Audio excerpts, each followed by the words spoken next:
good evening, good morning, good afternoon, depending on where you've connected from. I want to say a big welcome to everyone on this call, every single person on the call. We want to start, and we want to start in a nice, apparent way. Now, one of the important things we do every time is we welcome people because the most important people on this journey are you, and therefore I want to say a big welcome to everyone here.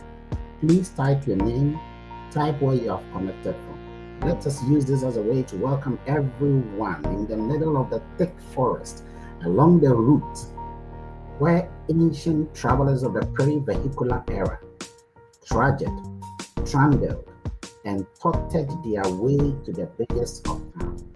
So please indicate your name, indicate where you connected from. Let's use this as a way to welcome every single person among us. We have Enyonam Epifani Stephanie here, Francis Edu here, Kelvin Heaven, okay, right here. Maruko is here, Carlos is here, Efia Bright is here, Laura is here. Okay. Where have you connected from? Let's use this as a way to welcome you. And please remember to tell your brother that we are about to talk about something that will affect him. What we are about to talk about affect everybody. You will see that we are coming to talk about something that affects your family. We are about to discuss something that affects your job. We are about to discuss something that affects your business. We are about to discuss something that will affect your spirituality. We will discuss something that will affect your mind. We will discuss things that will affect your life. We will discuss things that will affect your schooling, your education. We will discuss things that will affect your financial status, things that will affect your political environment. We will discuss things that will affect any aspect, because leadership is the foundation of anything. It is all the way from the top, even in the invisible realm. Leadership and authority are critical for the survival of humanity. And once you understand the role you play in leadership, the role you bring onto the board when it comes to leadership, once you understand, once you get it, once you know that even if you are alone, you are a leader, once you get that, I guarantee you, you will become prosperous regardless of what whoever thinks around you. Okay. So, ladies and gentlemen, I want to say a big welcome to all of you. Now, normally when you have programs like this, people tend to come late. A big welcome to Johnny Bonzi. Okay. Big welcome to Carlos Gazu from Hohoi. Big welcome to Lady Lillian. Big welcome to Bismarck Abam from Kaswa. Please tell everybody in your group page, any group page you are, put a link there and tell them to join this call. Put a link in the group page you belong to and tell the persons there that this is an important call for them. They might want to watch the recording later, but a dead match is different from a live match. A dead match is different from a live match. Linus Kofi from Afla is lovely to have you. Obasima Rita, it's lovely to have you. Dr. Charles Benning, a man of gargantuan proportion, a man of solidarity. It's a pleasure to have you. Fulera, all the way from Belgium. Lovely to see you also here. So, ladies and gentlemen, please put it in the group page, put it in your WhatsApp group page. Tell your brother, your sister, your family, give them the link right now and let everyone you know be on the call. Because the essence of our presence in this world, in your job, in your family, in your business, in your project, anything you do, you got to realize that you are a leader. And until we realize that we are leaders, we come to think that others will have to do things for us. Anytime that you feel people have to do things for you, you are not a leader. Anytime you feel people have to do things for you, you are not a leader. And you are going to see that you are a leader by birth. You are a leader by birth. And until you execute that birthright, nothing works for you. You are a leader by birth. And until you execute that birthright, please type it there.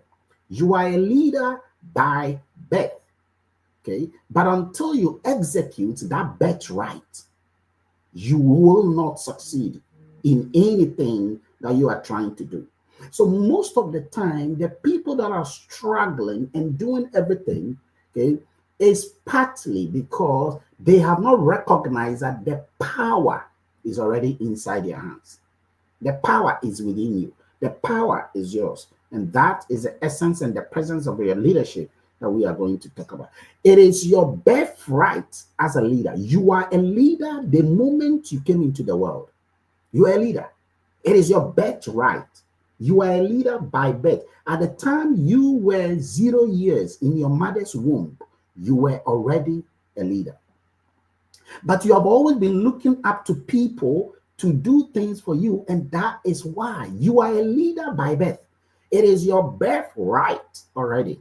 Okay. Let us put it down there. Let us put it down there. Let us put it down there. Let us put it down there. Today, we are going to have an intercontinental ballistic Kosovoic atomic Ukrainian bombs right here. And I want you to feel the energy. Okay. Stephen Kwashi, he always says that, hello, my leader. Today, you are going to be baptized in the sea of good leadership. Okay. So I want to say a big welcome to everyone. We're about to start, and we're about to start now. So let's begin. Let's begin, ladies and gentlemen. For those of you who do not know me, my name is on your screen. My name is Dr. Kweku Anyasa. I am a lecturer and a professor in 4 universities. I'm also a director in 4 companies. I have a company and I do multiple things. Okay, a jack of all trades, a master of all. The idea that a jack of all trades cannot be a master of all is a fallacy. People say that you can't do all. You can do all. Go and check the people who make the world move. They make the world move because they have become leaders by birth. So let's start and look at the essence. Where is leadership? Where can you see leadership operating? It is in the marriage. You are a leader in the marriage. If there is no husband in the marriage and it is you, you are a leader, the wife. If there is no wife in the marriage and it is you, you are the husband, because it is your inalienable right. It is your birthright as a leader. You can be a leader in a company and there are levels of that, but you are still a leader in that company. You can be a leader in the government. Anytime we talk about leaders, people think it's only in the government. It's not only in politics. In fact, most political leaders are not leaders. Most political leaders are not leaders because the leadership was given to them by the electorate. So leadership is within you. Type it there. Leadership is inside. Leadership is inside you. If you are in school, you operate the principle of leadership when you are in school. You operate the principle of leadership when you are in school. If you are in school and even you have lecturers ahead of you, lecturers teaching you, you are a leader. And you will see that very soon. If you are running a business, you are a leader. If you are into sport, you are a leader. You are not just the captain of the team. You are a leader by being part of the team. It's your birthright. You are a leader in religion. Most religious people are leaders, not just the chorister, not just the pastor, not just the leader. You are a leader. You are a leader by virtue of being in an entertainment world. How you handle things in the factory is an indication of your leadership. Leadership is inside you, but you got to unleash the power of that out. And you're going to see how you got to be a leader. And please watch this. You are never a leader until people recognize that. So you see, it's an invisible concept. It's inside you, but it takes a lot of time. I'm going to show you a video that will blow your pieces. It takes a lot of time. And then once you recognize that time, once you process yourself through the time before leadership becomes manifest, It is hidden, but it becomes manifest because who you are is your nature. What you are becoming is your manifestation. And so your manifestation takes time. Even Jesus, after 12, age 12, after age 12, he was never heard about. Jesus used to be called leader and master. But before, at the age of 12, he was educating the people in the synagogue. According to Luke chapter 2, verse 50 to 52, from that time, we never heard about Jesus. From the age of 12 up to the age of 30, Jesus was vanished. Well, technically, he wasn't vanished. He was learning in obscurity. He was learning. Okay, in one of the videos we have here is entitled Learning in Obscurity. And so by the time he came out from the Jordan, he was already a manifestation of his invisible reality. You are a leader. But it takes time. It took 18 years of Jesus for his apprenticeship to become manifest. It took 18 years for his true apprenticeship. So by the time he opened his mouth after the age of 30, the world gravitated towards him because he was a leader, and the leadership was now manifesting at the time he opened his mouth. So let's look at what a leader goes through. I want you to look at this picture very well. A lion is said to be the king of the jungle. A lion is said to be the king of the jungle. But what made the lion, or the king of the jungle, is not because the lion is big. It's not because the lion is strong, because the elephant is bigger. The elephant is stronger. The hippopotamus is heavier than the lion. So why is the lion the king of the jungle? He was not born as a king of the lion. He became the king of the lion. And for you to note that, you will notice that the baby lion can be eaten. The baby lion can be eaten. But inside, the baby lion is a leader. But it takes time for the leadership to manifest. And so by the time it has taken time, and for the time to happen, the lion must be cut. The lion must be arrowed. The lion must be pierced. So as a leader, you got to be cut. You got to be pierced. So in the family, if the one who is a leader is the most service provision person in the family, if the wife is the one providing everything, and when I say everything, okay, the wife is the one providing the most emotional support. The wife is the one providing the most financial support. If the wife is the one providing the most spiritual support, that wife is the leader because she's manifesting her birthright. You too, you have a birthright, but as a husband, you are not manifesting your birthright. That is why single mothers, some single mothers can become great people in the world. Have you observed that? That is why some single mothers can become wonderful people in the world because they are manifesting the existence of their presence. So you got to be cut. As a leader, you got to suffer. And I'm going to show you some pictures that will blow you into pieces. Okay. As a leader, you got to be cut. You got to be suffering because it is the extent of your suffering that you become stronger. Storms make the oak tree grow deeper roots. So how long have you stood on the arrows? Look at the lion. The lion has been pierced in through his hands and his fingers. And yet he is stepping forward. Because the essence of true leadership is your ability to stomach pain, your capacity to be cut into pieces.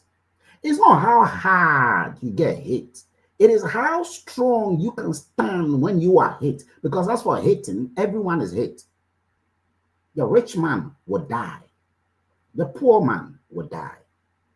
The rich man will lose someone. The poor man will lose someone. But the strength of the capacity to contain that loss comes from your leadership birthright. Your ability to have stomach pain is not just the pain of the death of someone, but the pain of poverty, the pain of losing in an exam, the pain of suffering through life. Your capacity to struggle, that is the definition of true leadership. You are a leader by birth, but you got to take that process and manifest it. So it takes time for the manifestation to happen. And you got to nurture that manifestation. You got to live up to your definition of that leadership. Else you will struggle. And your ability, see, guys, the lion can be killed easily. The lion can easily be killed by so many animals. The cheetah of the animal kingdom can run quickly past the lion. The lion can never even reach the cheetah if the cheetah is flying. Why? But the lion is respected because of the strength of the leadership manifestation. So you got to grow. You got to grow and take time to become a leader. And I'm going to show you some people who have grown. But before that, take this book. Simon Sinek. He says, leaders eat last. Leaders eat last. They don't eat first. They eat last. They suffer the most. Simon Sinek wrote a book called Start With a Why. You want to read these books. Please take a picture of this book and read this book. Okay? Read these books because these books will change your life. I'm telling you. John C. Maxwell gave the 5 levels of leadership. It is not just a transactional situation. It is a transformational situation. A leader is not just on the basis of transaction. You are not in the world of transaction. You are in the world of transformation. Read this book, The Habits of the Highly Successful People. The book called the 21 Irrefutable Laws of Leadership.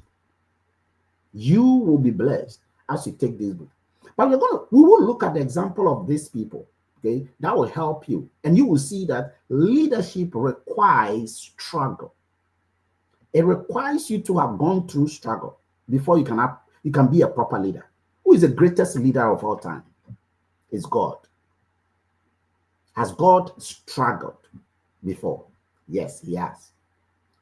You imagine God creating his world and Satan misbehaving, and Satan taking 1/3 of God's angels, and God suffered at the hand of his own people that he created.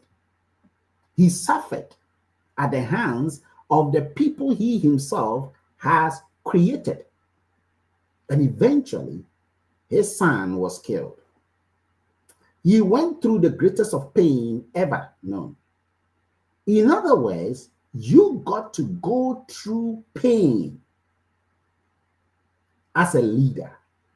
And normally, you got to go through the greatest of pains as a leader. And I'm going to give you a couple of examples. Okay.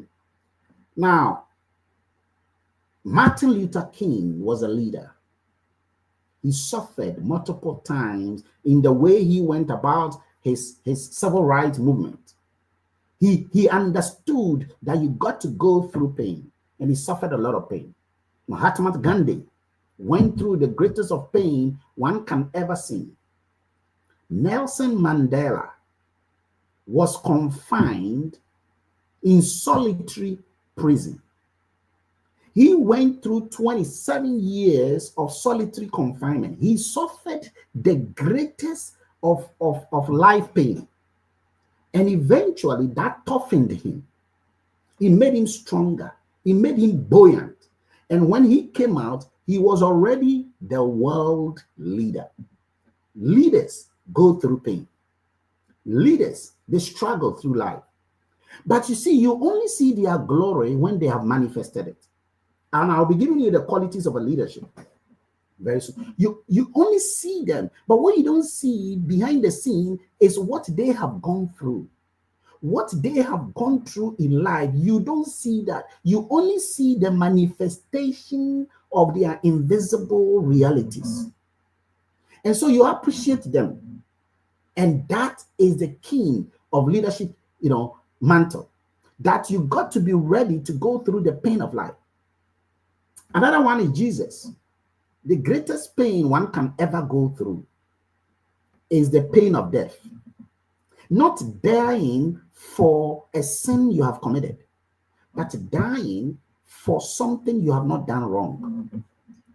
And yet, he allowed himself to be killed naked. You know, most Jesus films, they don't show this naked killing part of Jesus. He was killed naked. According to the Roman law, a person who is a blasphemous person has to die, and has to die an ignominious death, naked. That man you call Jesus was killed naked. It's leadership. He was willing to put his life ahead of the life of everyone.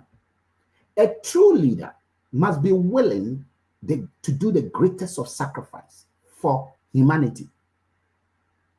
For humanity. Are you willing to put yourself on the ground? It's not about you. It is not about you. It is about other people.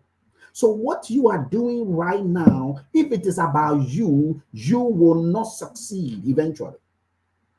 And even if you succeed, you will not be remembered. You see, who you are, the extent to which people remember you, depend on the extent to which you have sacrificed for them. I want to put that down.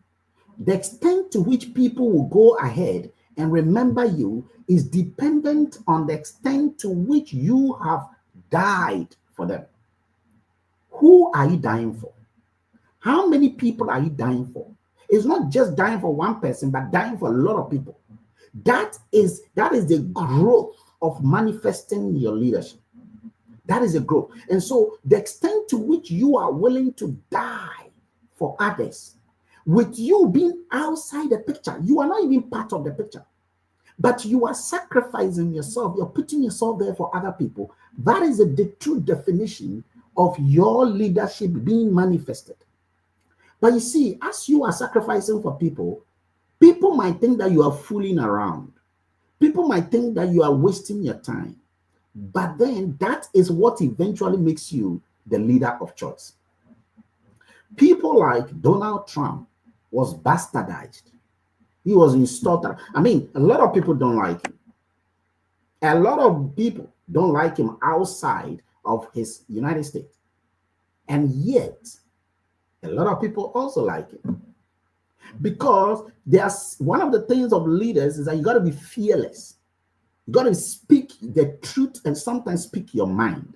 It is your mind. And that is what a lot of people. And so, despite the impact that he was making, people were bastardizing. Okay, even at a point where he has to be killed. And so someone has to take a gun with the intent of shooting him and taking him out of the world. And yet a leader should be willing to go through that. For someone, the day his life was attempted, he wasn't a president. He wasn't a president then. So he could say that enough is enough. I don't want to go forward with all this. And yet he still went through. He didn't say that from now on, I will not do rallies again. From now on, I will not meet people again. He still has to go through because a leader has to sacrifice. You got to be willing to be bent. You got to be willing to be cut. That is what defines you. That is what makes people like you. That is what makes people come towards you because you are dying for them.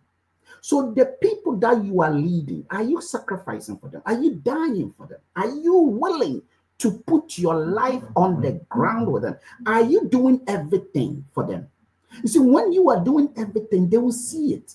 When you are dying for the people, even when you are a father and you are dying for your family, your children, they will see it.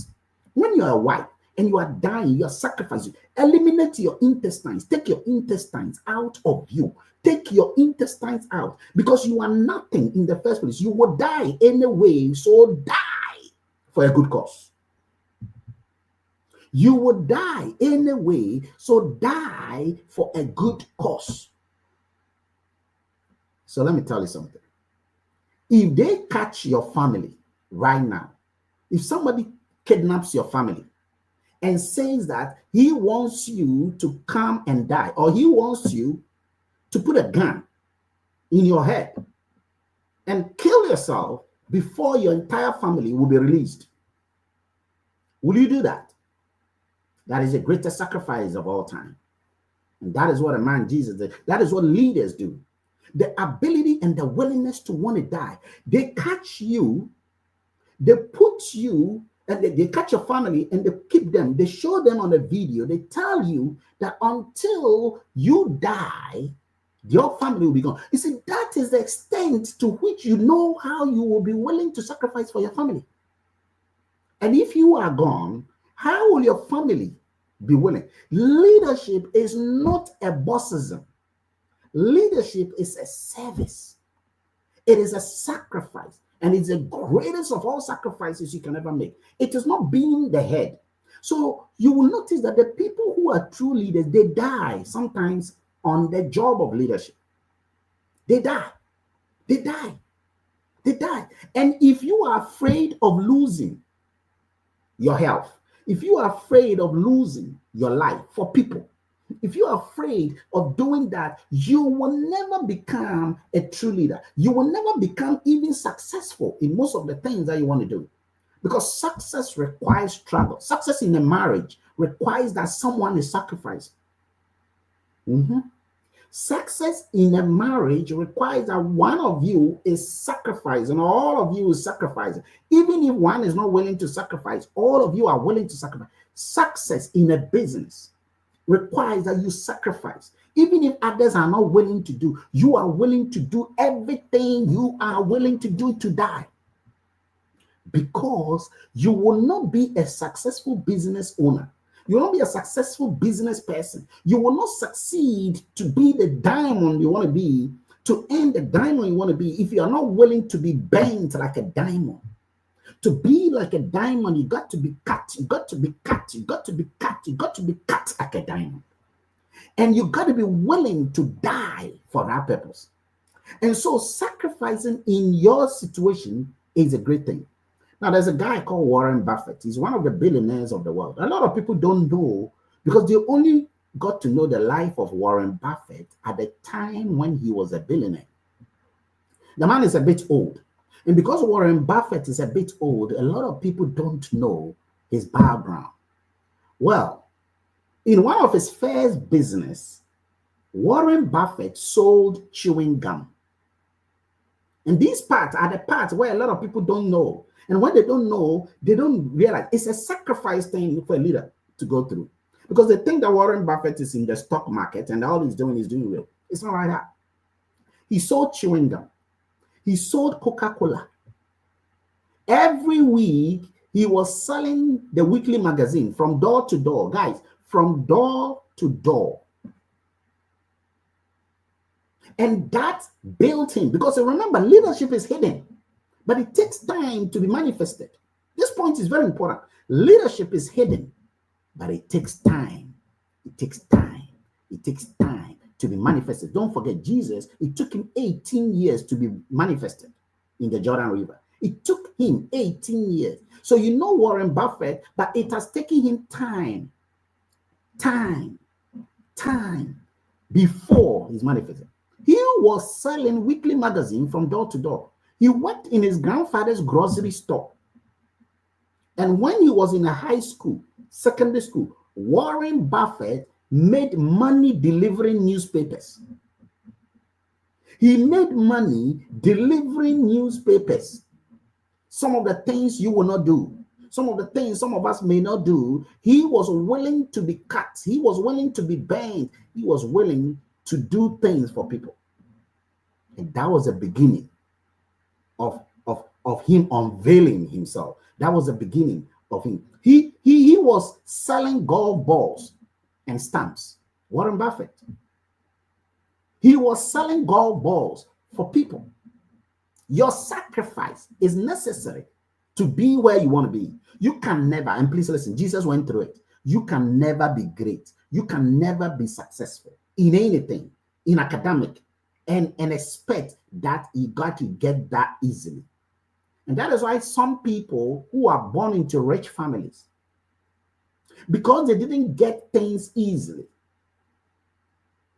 because they got things on a silver platter, because they got things easily, They had to go through a learning process, a sacrificing process, a giving process, a dying process before that income can be real. If they don't want to do that, if they don't do that, over time, such people will lose the money. So you will see that sometimes a millionaire will die, a billionaire will die, and all his children over time become poor because they are not willing to be cut like a diamond when the diamond was there. You got to be willing. God was willing to be cut. God was willing to be bent. Jesus was willing to be bent. Warren Buffett was willing to be cut. Mandela was willing to be cut. You got to be willing to be bent and to be cut. Success requires that. Now let's go to the attributes. Now, before we do that, before we go through the attributes, I want you to watch this video. The video is by Simon Sinek. It's very telling. I almost cried as I listened to the depth of this video. Please watch it. And then it's just some 4 minutes, and then we'll come back and come and look at this. Prove it. Like, do you love your wife? Yes. Prove it. Like, what's the metric? Give me the number that helps me know, right? Because when you met her, you didn't love her. Now you love her, right? Tell me the day the love happened. It's an impossible question. But it's not that it doesn't exist, it's that it's much easier to prove over time, right? Leadership is the same thing. It's about transition. So if you were to go to the gym, it's like exercise, right? If you go to the gym and you work out and you come back and you look in the mirror, you will see nothing. And if you go to the gym the next day and you come back and you look in the mirror, you will see nothing, right? So clearly there's no results, can't be measured, it must not be effective.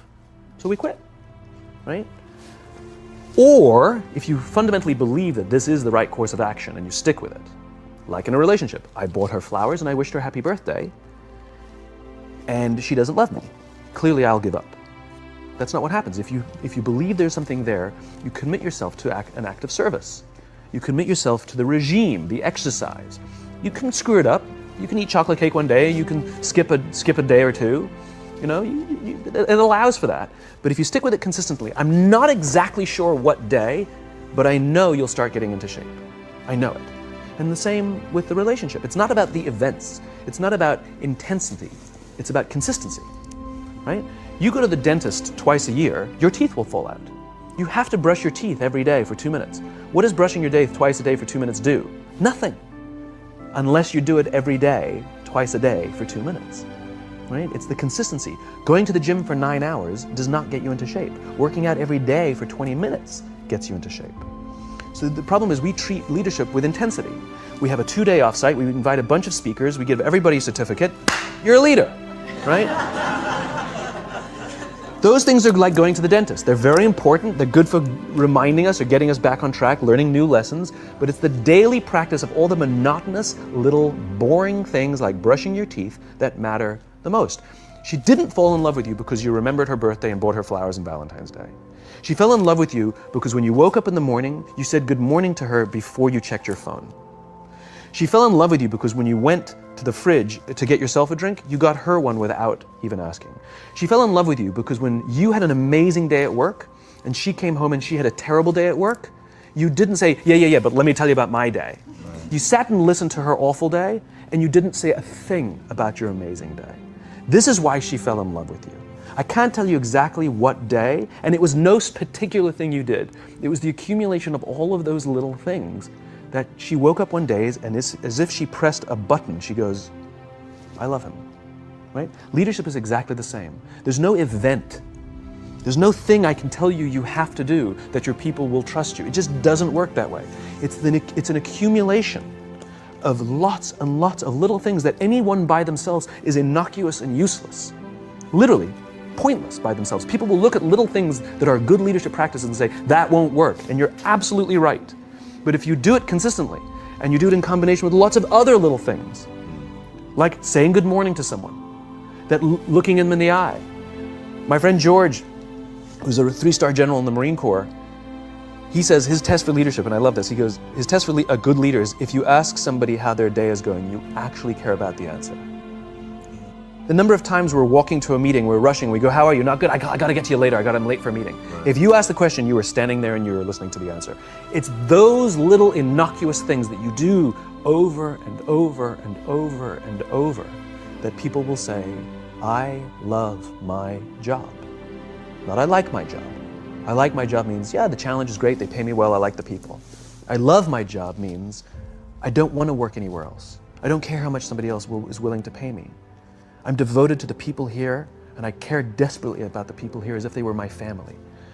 In business, we have colleagues and coworkers. In the military, they have brothers and sisters.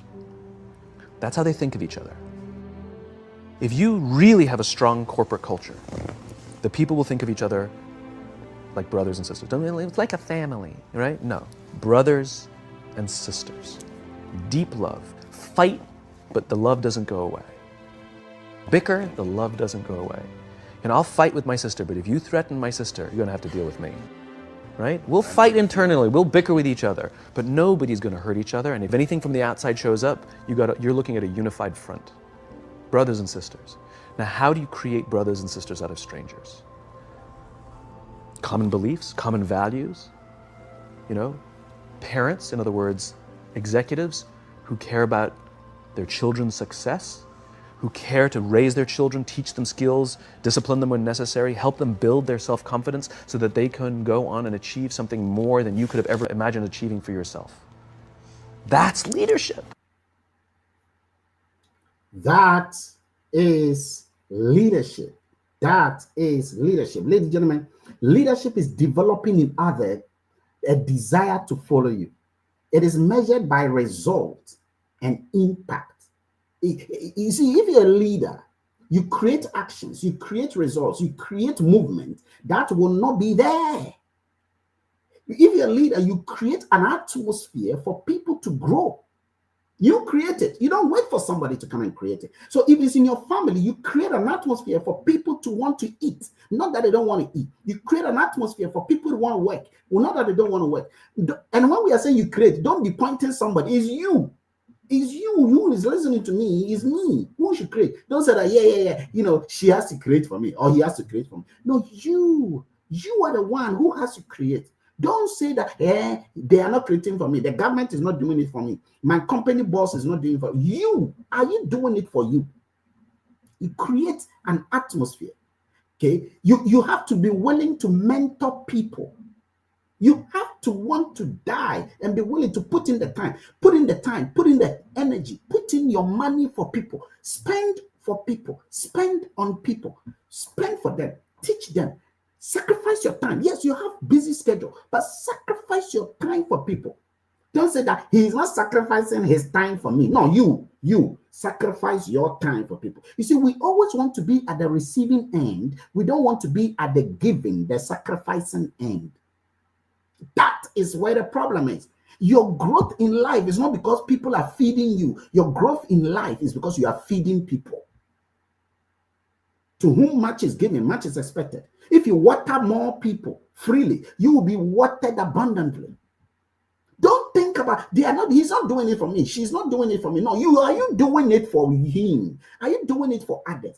Take yourself out of the picture and ask yourself, am I willing to die for him? Am I willing? Am I willing? Are you willing to sacrifice for them? Are you giving your time? Are you giving your effort? Are you giving your energy? Now, if you want to be a true leader, be a true leader. Be a leader of leaders. Now, let's get deeper. This is deep. Be a leader of leaders. Don't be a leader of needers. Don't be a leader of needers. Please put it down there. Don't be a leader of needers. Don't be a leader of people who always need. People who always need, they don't progress. I'm telling you. They are always in need. They are always in need. They can even torpedo your progress. But be a leader of people who want to be leaders. Don't enter into any industry of life as a needer. As a needer. You need, I need, I want, I need. So, no, don't do that. Enter an industry of life where you are not even going to get a reward, but you're rather going to provide a reward. Hiya, putata. You are going to provide a reward. You are entering into the industry with the intent of providing their service. Not that others are providing the service for you, not that others are providing the service for you, but you are going into that. That's why most politicians don't succeed. Most politicians don't succeed because they are going in for their stomach. And I know you will complain. Okay, but you yourself, do you go into something because of what you will get?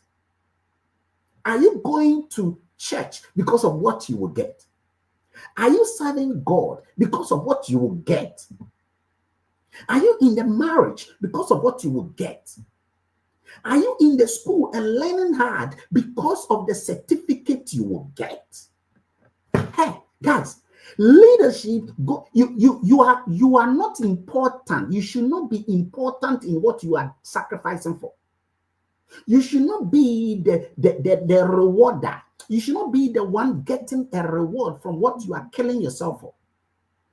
Once you take your mind out of that, once you take there's a principle.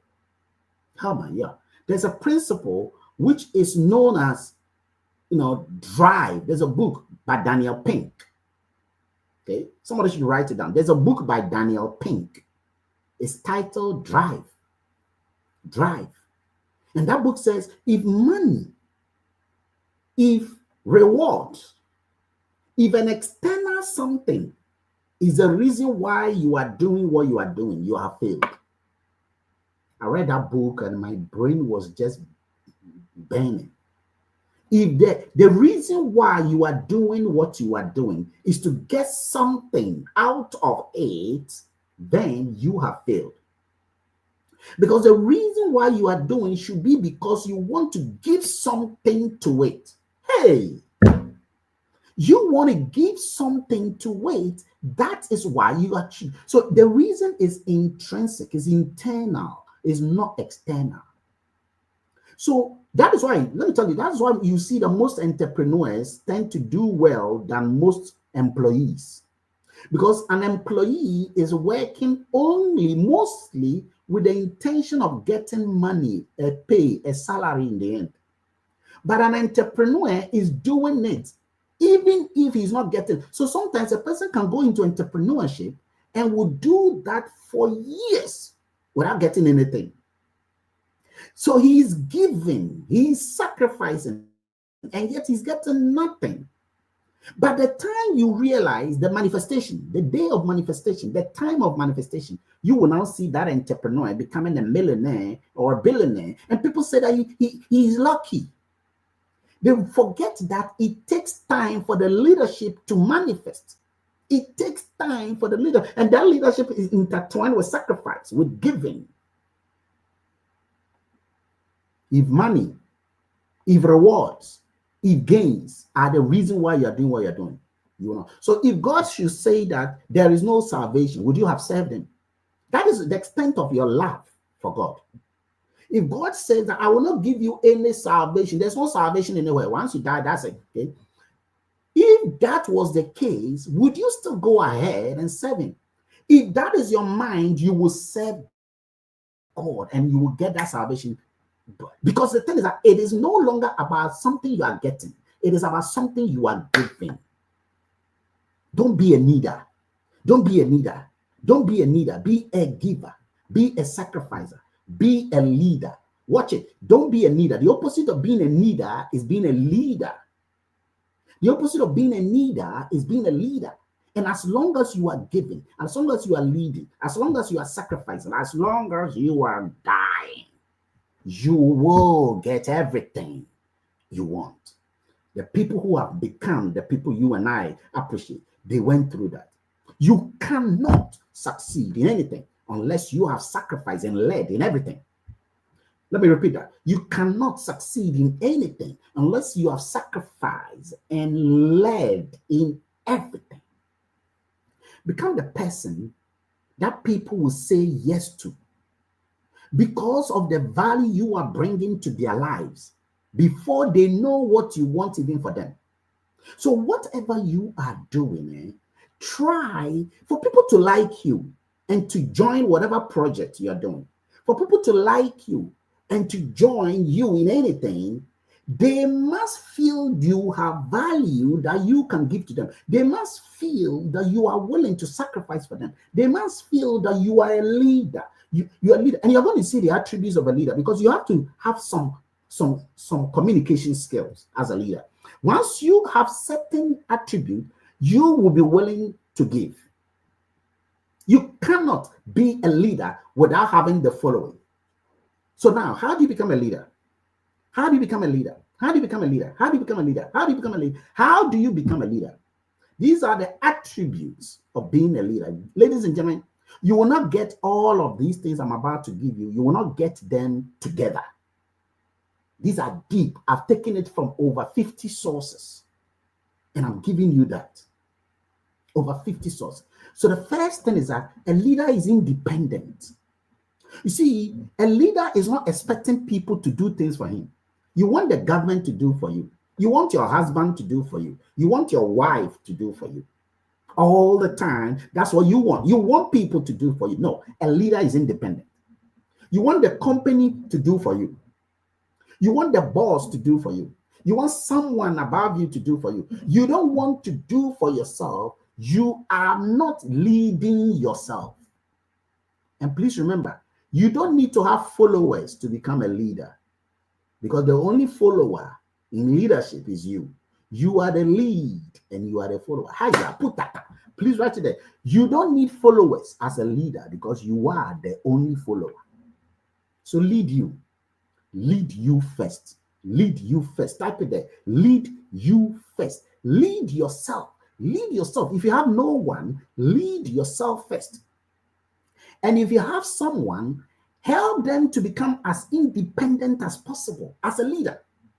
Help them as possible to become independent of you. Tell the person, I want you to grow. I want you to grow. I want you to grow. If you want to be like me, I will teach you, but I want you to eventually be independent of me.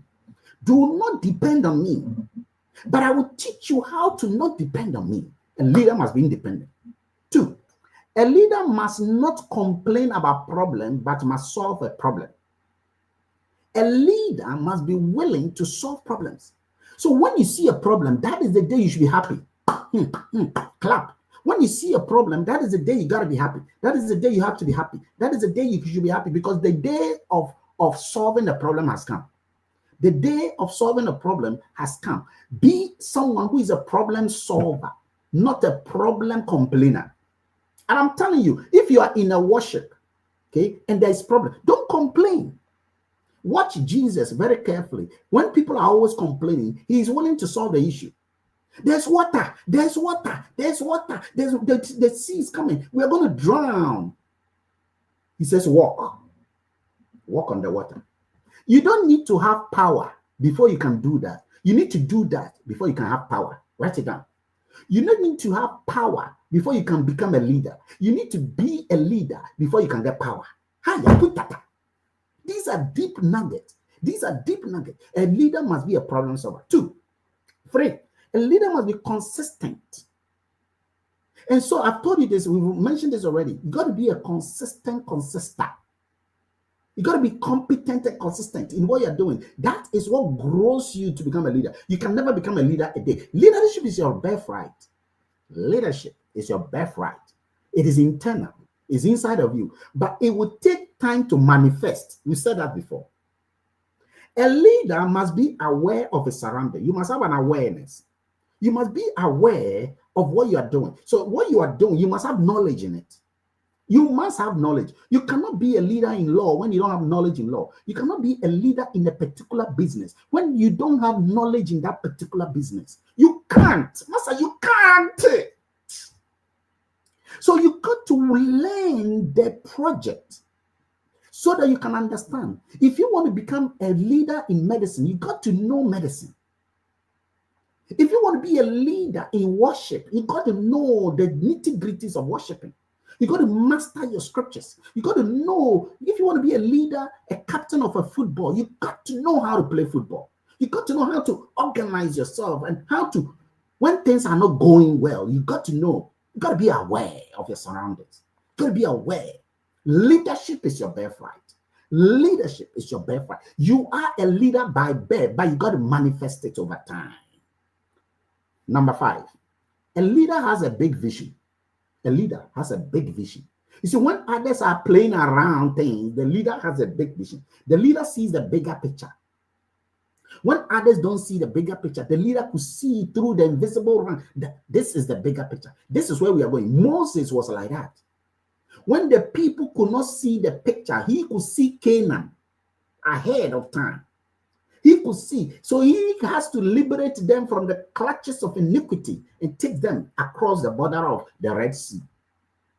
Jesus was a leader. And you see, part of the reason why some people think that Donald Trump may have won is that he made himself like the sacrificial lamb who is coming to liberate the Americans and move them to become, quote unquote, great again. He became like a liberator for them.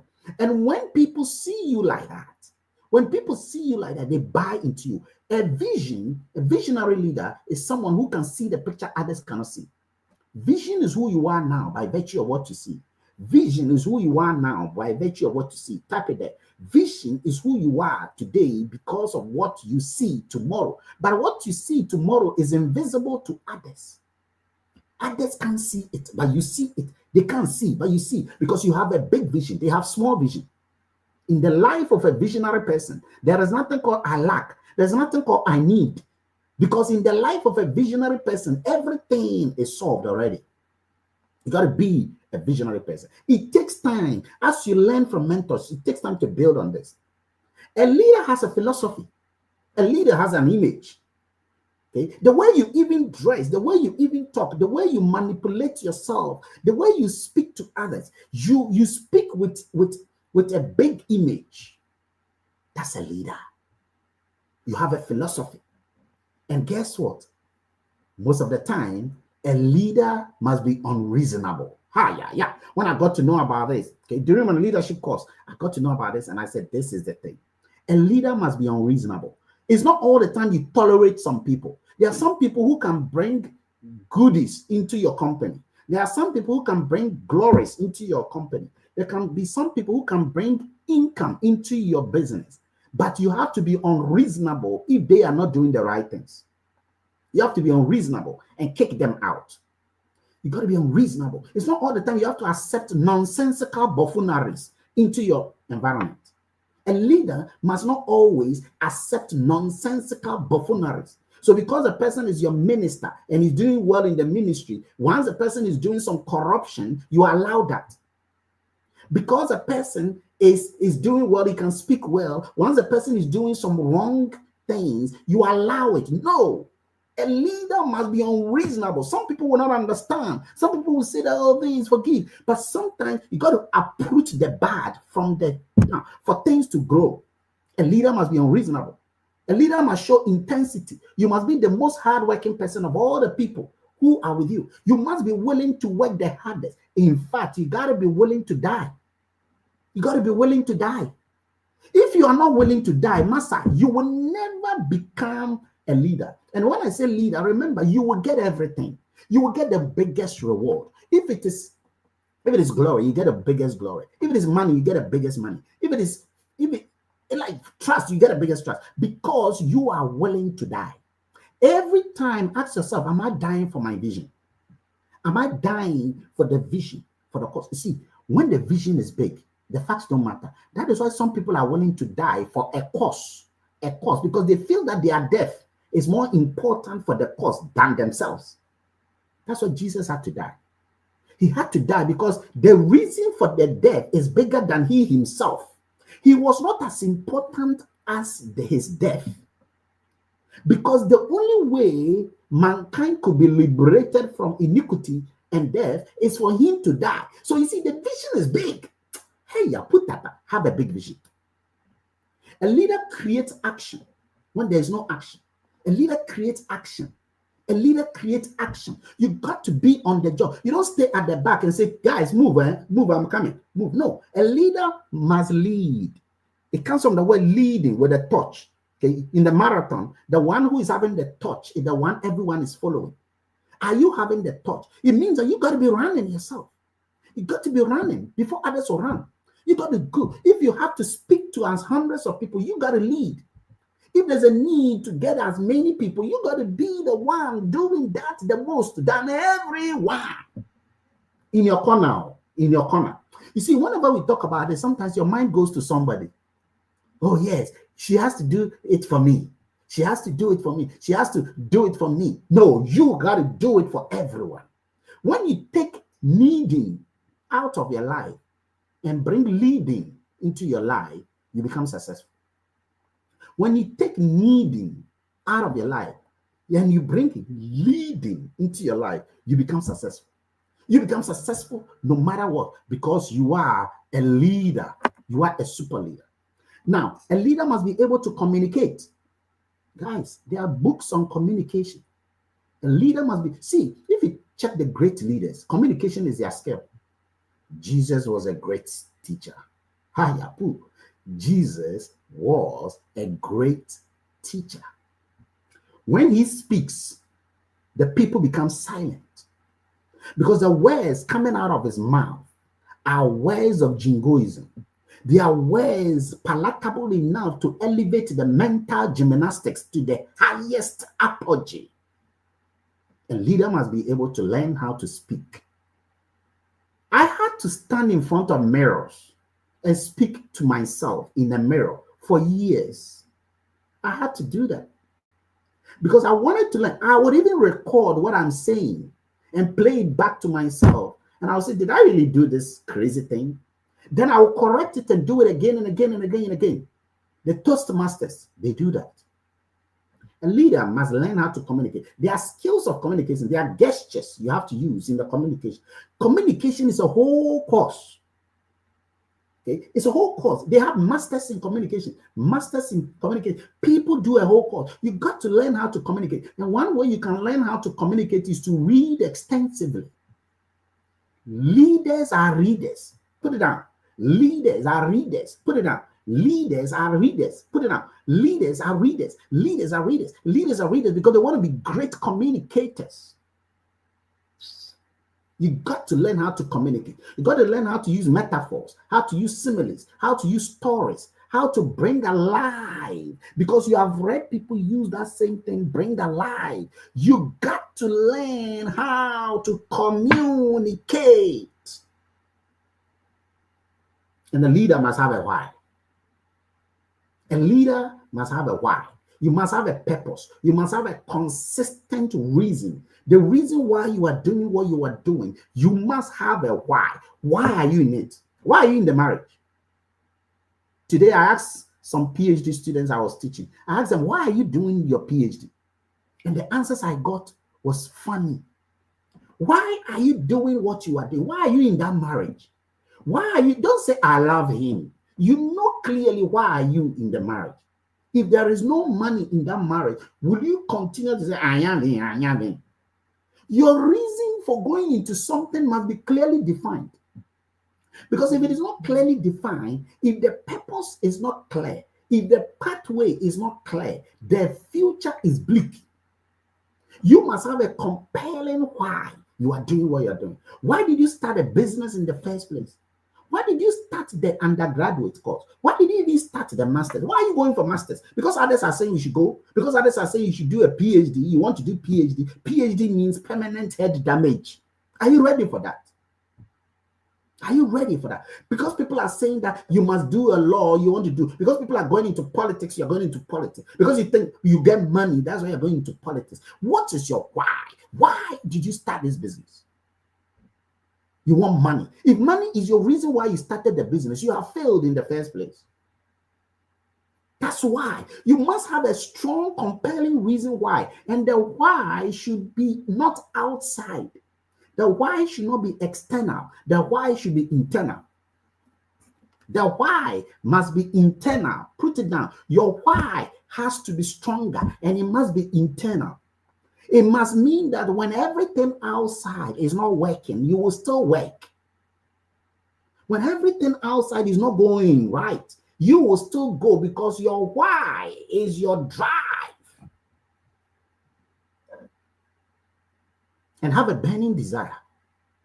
A leader must have a burning desire. Napoleon Hill, in his book, Think and Grow Rich, explains in total the essence of having a burning desire. Leaders have burning desires. Put it down. You gotta be put hit down and come back. Gotta be put hit down and come back. You gotta be put and hit down and come back. You see, people love comebacks. People love those who are down and come up again. People love them. But when they are down, people don't love them. You see, when you are down, people don't love you. But when you come back, when you return to favor, when you return to the light, when you're in the darkness, people don't like you. They feel you are doomed. They feel you are gone. They feel you will not return. But the leaders have a burning desire. They have the burning desire to want to help people to succeed. They have a burning desire to manifest their vision. They have a burning desire to make it work. So even if the thing is not working, they don't complain. They want to make it work. They want to make it work. Do you have a burning desire in your schooling you are doing? Or is it because of the certificate? Are you having the burning desire to want to make the marriage work? Or you want to get out of that marriage and be safe? That's it. Do you have a burning desire that your business, no matter how tough it is, no matter how difficult it is, no matter how meandering it might look like, you will until have a burning desire? And the leader must be continually developing themselves. Self-development is critical. Do you know how many books that Bill Gates has been reading? He has a whole library of 150,000 books. Bill Gates. He has a whole library of about 150,000 books. Leaders are readers. Develop your mind. Develop yourself. Build. Don't say I'm done. I finished. Oh, I've watched that book. I've read that book. I finished. Oh, I've even read that book. Okay.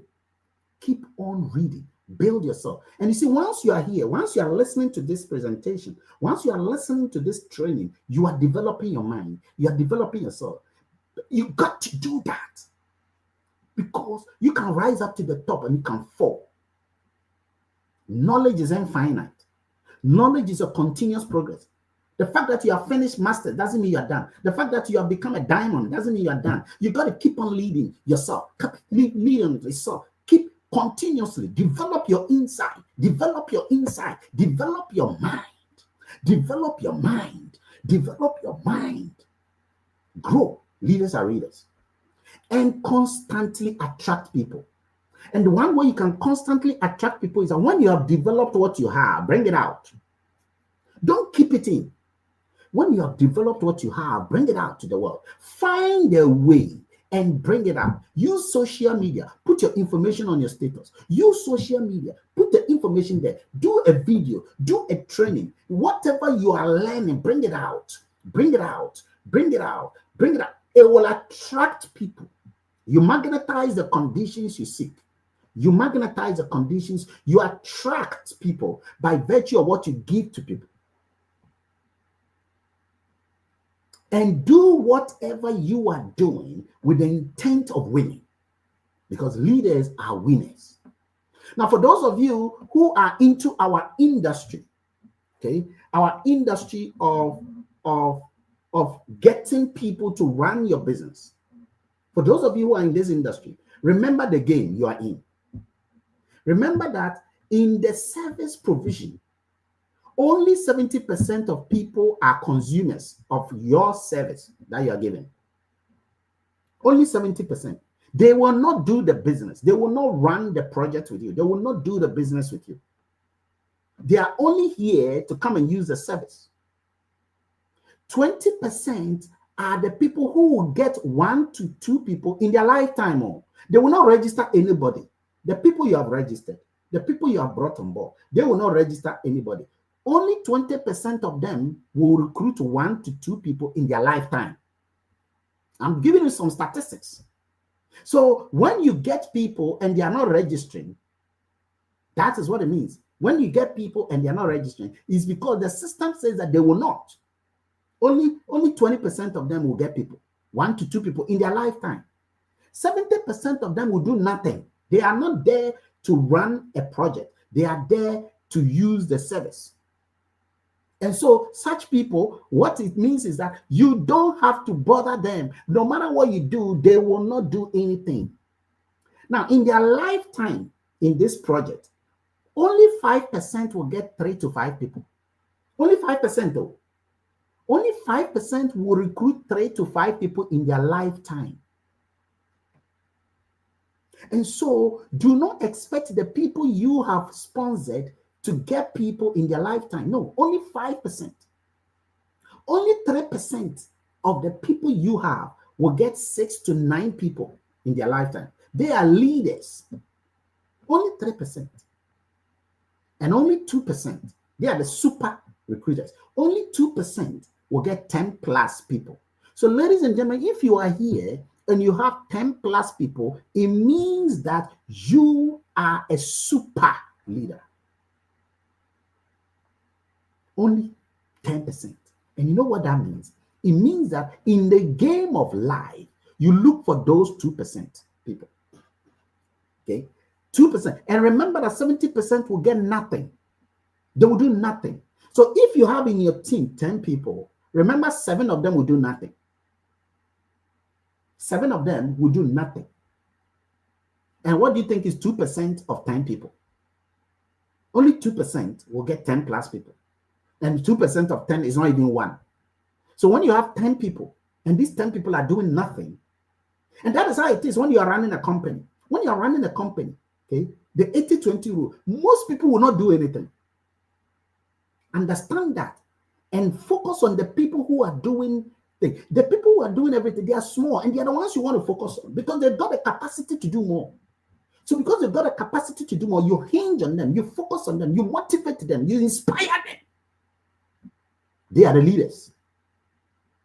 If 1% of your organization, when you have super recruiters, your organization is in decline.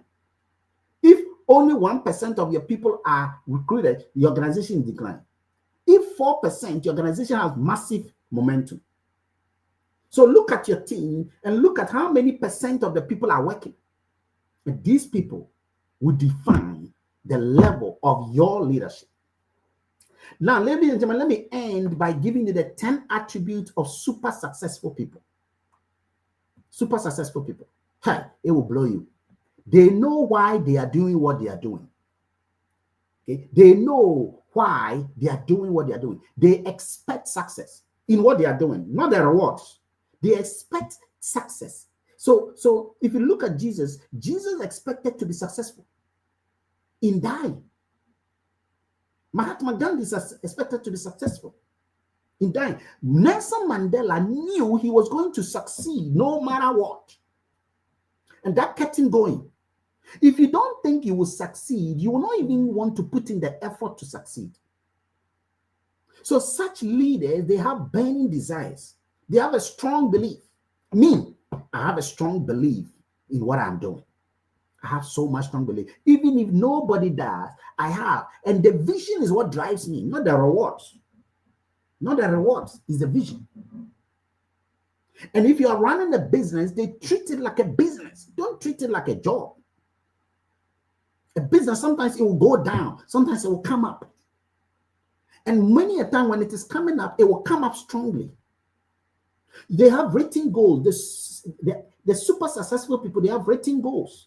They team up with someone or they team up with many people. You don't have the skill. Someone has the skill. Go to that person. Today, I had someone from the United States and another guy from Canada. They messaged me and they told me that they have seen that I'm doing so well in my business. And so they want to learn from me. As I chat with them, I got to know that one is even a millionaire.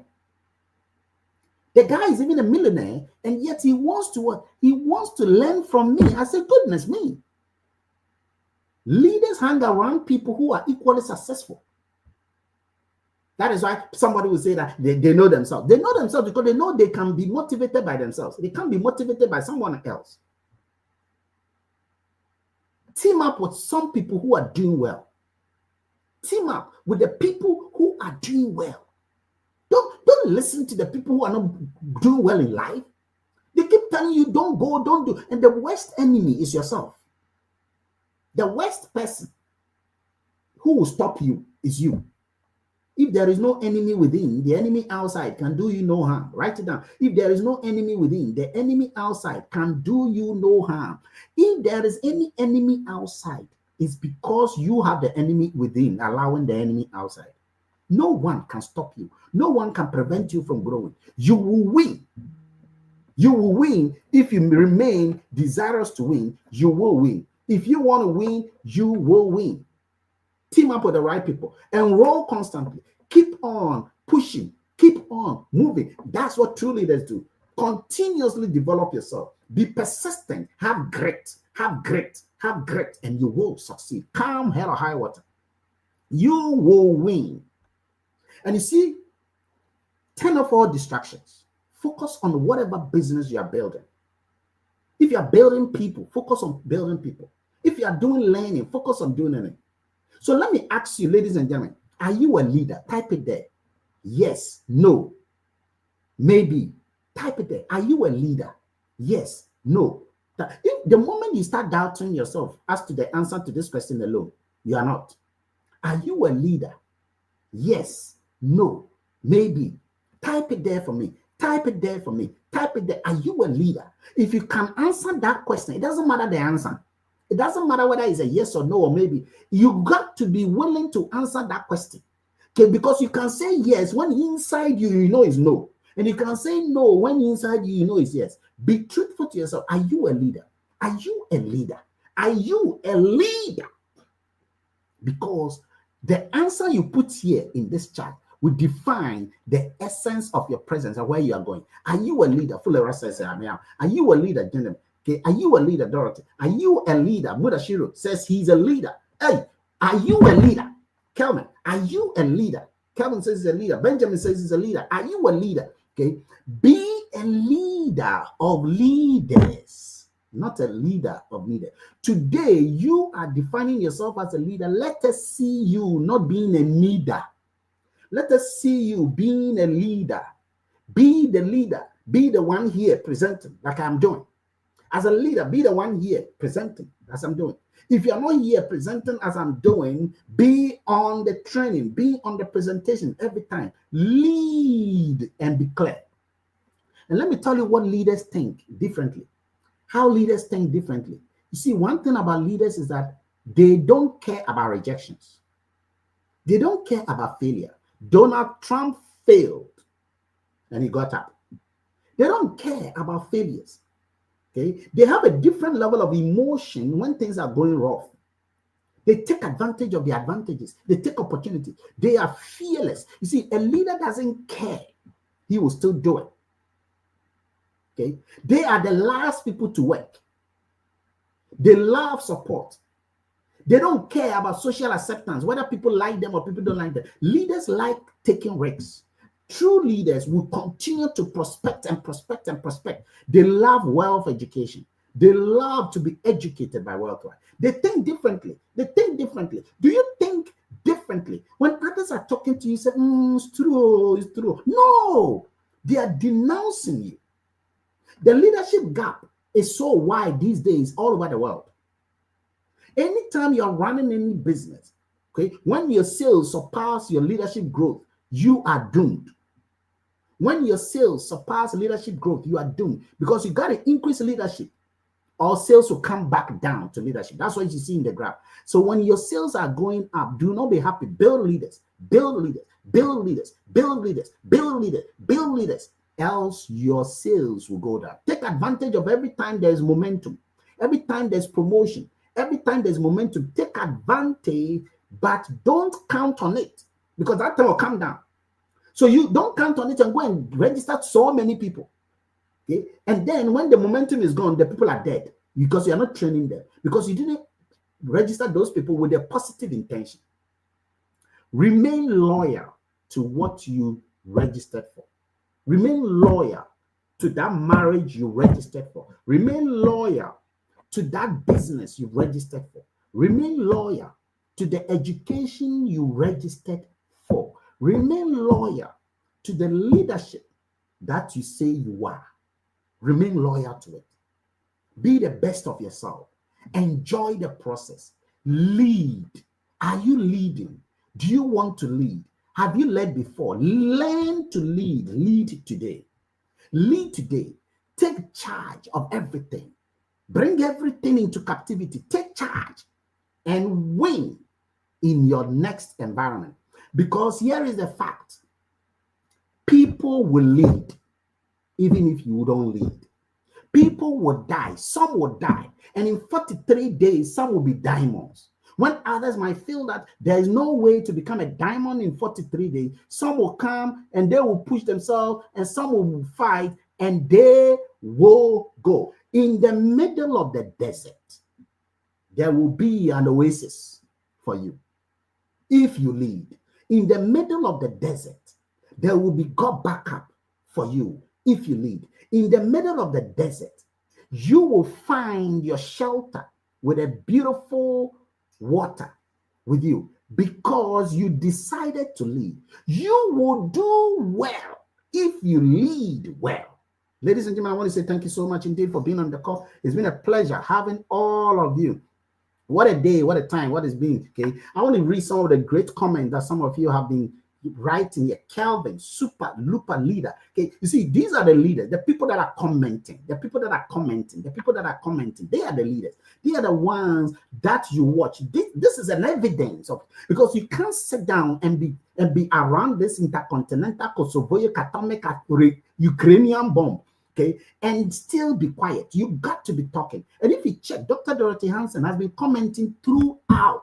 She's been commenting throughout. You see it. Leaders are like that. Leaders are commenting. Fulera has been commenting throughout. Leaders are like that. Calvin has been commenting throughout. Leaders are like that. Calvin has been commenting throughout. Leaders are like that. If you are a leader, it will show in your commenting. It will show because you will feel the burning, fiery desire in you. You don't even know what to do. You will talk. You will talk. You will give. You will give the way you understand the way I'm talking. You will give it to other people. Francis has been commenting. True leaders are like that. True leaders don't keep quiet. True leaders move on. Thank you so much, ladies and gentlemen.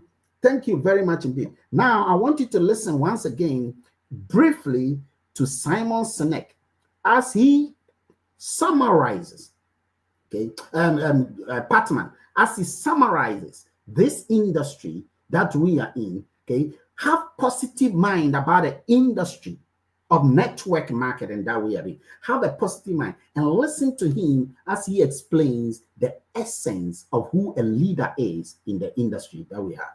Example. So you have to 24 years of building this organization.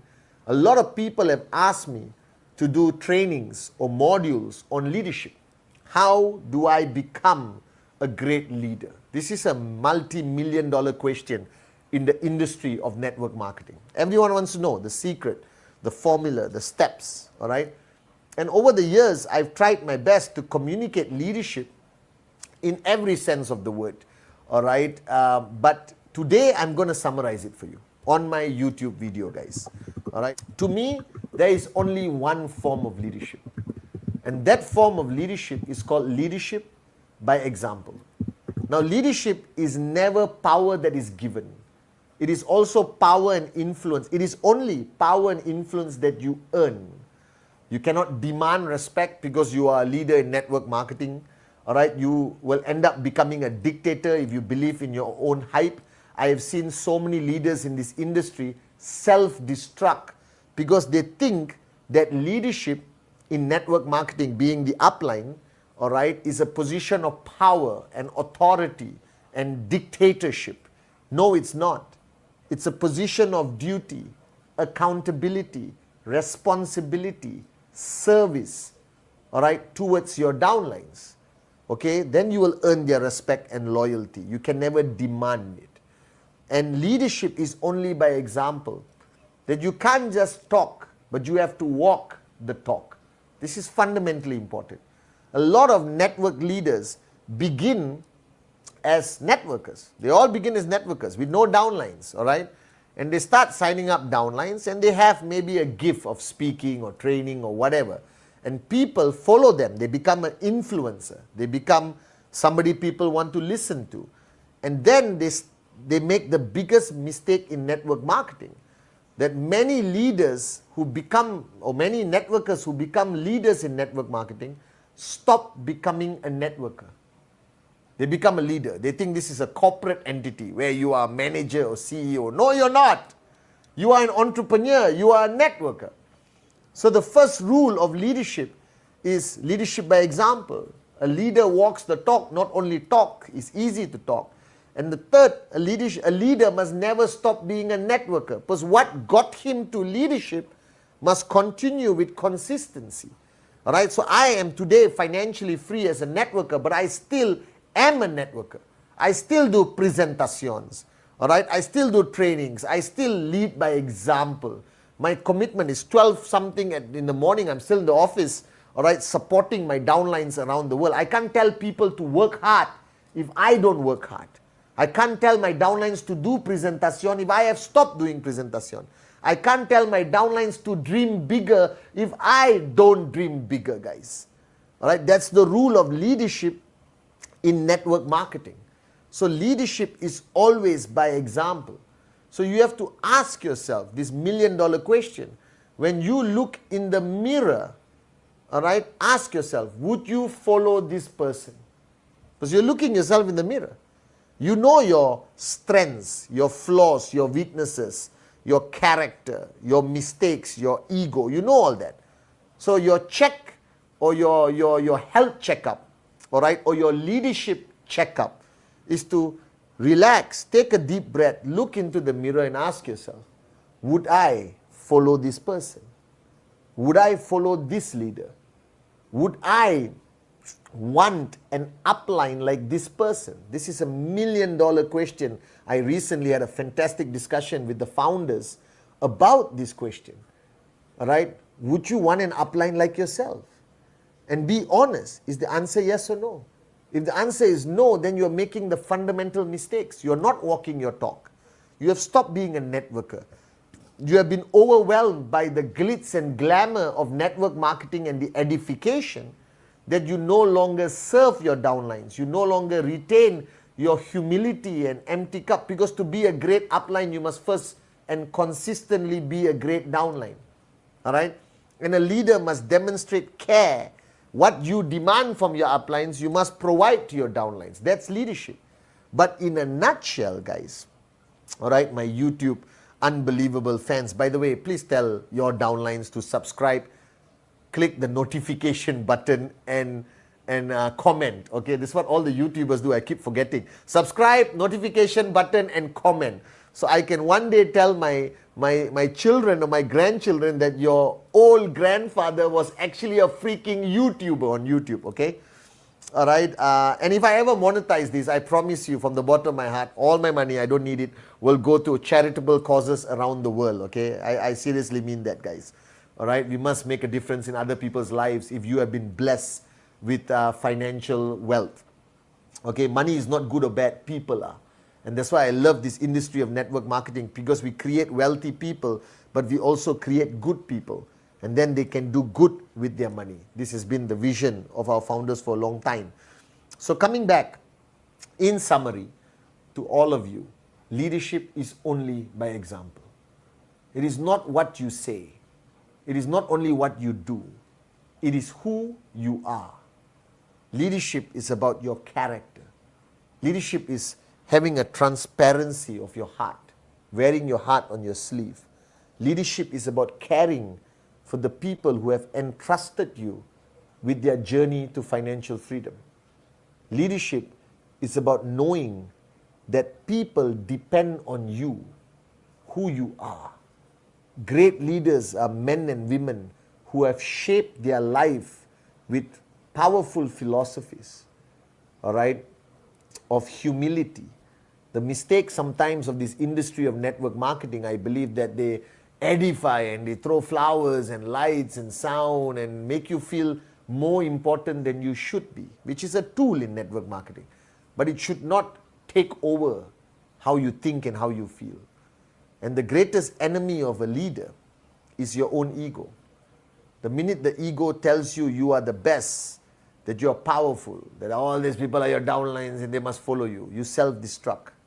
Remember, even if you are a powerful, unbelievable leader in the network marketing industry, it is only possible because of the people who follow you, the people who believe in you, the people who built their organization that gave you financial freedom. You are nothing without your downlines. You are nothing without them. You are standing and raising yourself on their shoulders, guys. Remember that. All right? So ultimately, leadership, there's only one form. Leadership by example. Walk the talk. All right? And remember, leadership is about duty, service, responsibility, accountability, and most importantly, love.